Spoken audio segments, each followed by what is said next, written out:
problem for the NHS. If patients can't go home, then others in need of care will have difficulty being admitted. And for the people themselves who have to stay in hospital, it's clearly a difficult time too. Today's figures show that the number of people stuck in hospital beds in England because their discharge was delayed was at a record high in September. There were more than 5,000 with what's known as a delayed transfer of care on the last Thursday of the month. The figure's an indicator of the severe pressure on the NHS even before winter's arrived. Targets are being missed elsewhere in the UK. Scotland, Wales and Northern Ireland are all currently missing the 4-hour target to see A&E patients, with performance particularly bad in Wales and Northern Ireland. However, on some measures, other parts of the UK are performing better than England. For example, in Scotland, there's been an improvement in delayed discharges this year.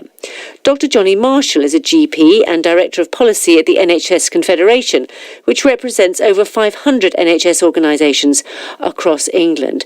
So why do you think there is this problem with delayed discharges? Well, this is a very human story about people being in hospital when it would be more appropriate for them to be at home and they would prefer to be at home. And the reason for that is that the community services and the social care service that we need to support safely at home are just too stretched with the demand on them at the moment. But isn't it fair to say that some hospitals deal with this better than others? It is fair to say that in different places of the country there are different pressures.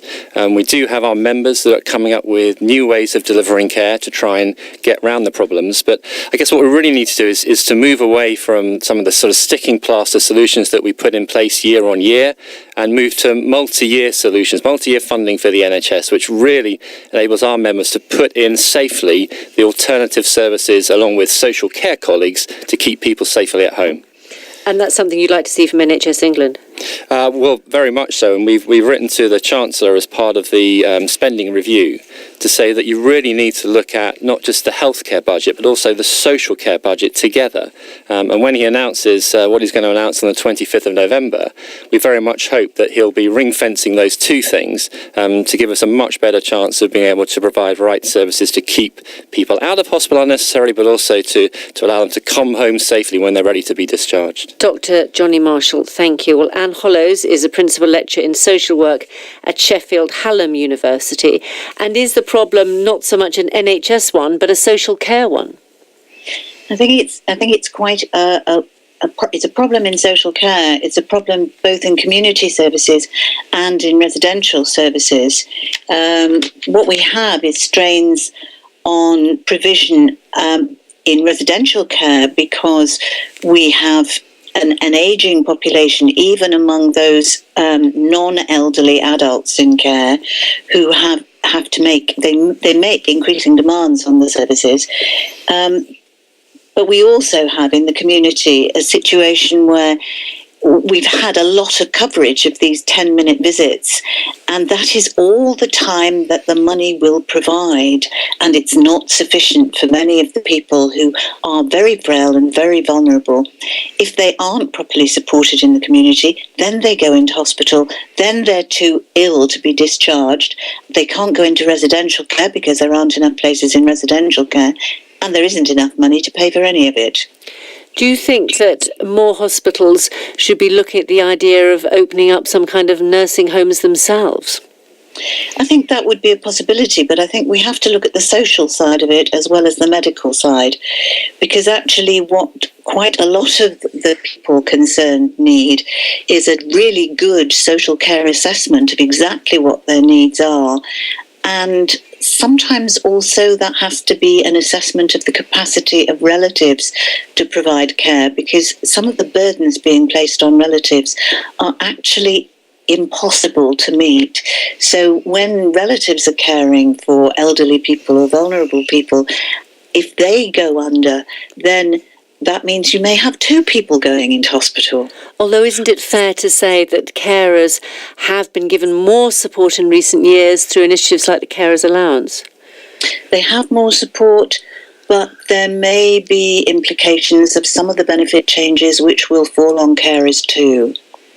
So exactly what would you like to see more of from government?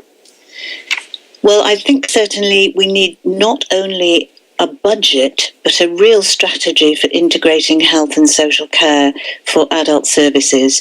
This has been talked about and promises have been made to look at it and develop it, but actually in some situations, it's social workers who are more able to make judgments about what sort of care and what sort of facilities are needed for discharge of a person than necessarily nurses or doctors. Anne Hollows, many thanks. Well, let's talk now to Dr. Barbara Haken, who's NHS England's Chief Operating Officer. I mean, these really are very disappointing figures, aren't they, on delayed discharges? On delayed discharges, we have seen a rise recently, and as Johnny so rightly said, not only is this blocking beds for patients who need them in hospital, but it's disappointing for the patients themselves who want to be at home where they can be.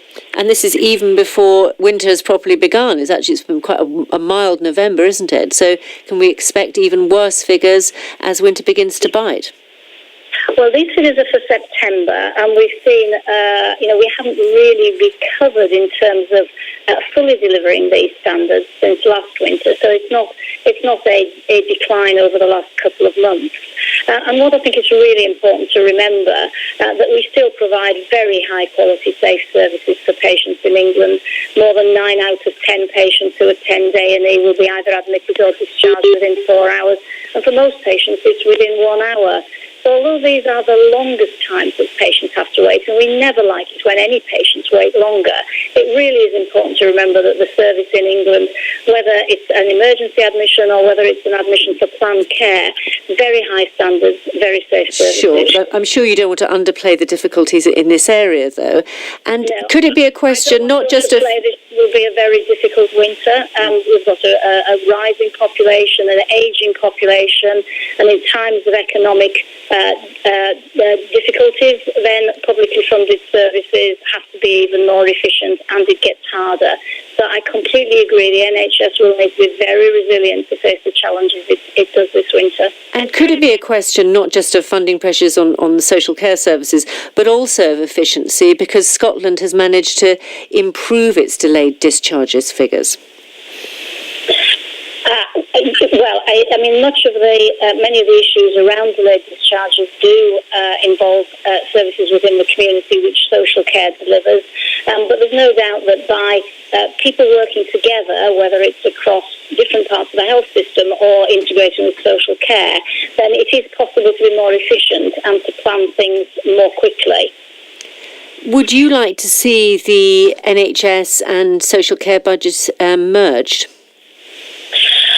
I think that's a complex problem, but I think every single one of us who works or has ever worked in caring for patients and for individuals in the community would like to see the budgets increased for this very important part of care, because we're never so vulnerable as when we're ill, and I think all of us want to make sure that the full range of services is available.